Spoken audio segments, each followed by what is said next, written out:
এটা হলো কাশিসের boutique, bridal বুটিকটা। ওর makeup ইয়েটা আরেকদিন দেখাবো। আজকে আমি শুধু ব্রাইডালের ইয়েগুলো দেখাচ্ছি। আশা রাখছি ভবিষ্যতে ওকে অনেক জায়গায় আমার সাথে দেখতে পাবেন।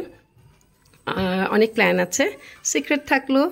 আমি শুধু আজকে তার ডেকোরেশনগুলা, তার কাজ, তার ব্রাইডালের কাজগুলো এর মধ্যে আমি রেকর্ড করে ফেলেছি। এখন আরও দেখাবো। লাইক খুবই ইউনিক তার টেস্ট, খুব সুন্দরভাবে সে সাজিয়েছে সব কিছু। এই যে দুইটা ঝাড়বাতি নেমে আসছে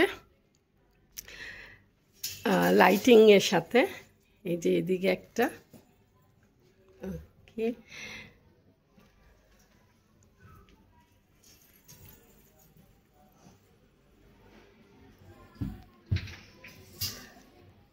খুব তাড়াতাড়ি আবার অনেক ওর মেকআপ কালেকশন সব কিছু নিয়ে আপনাদেরকে সামনে আসবো।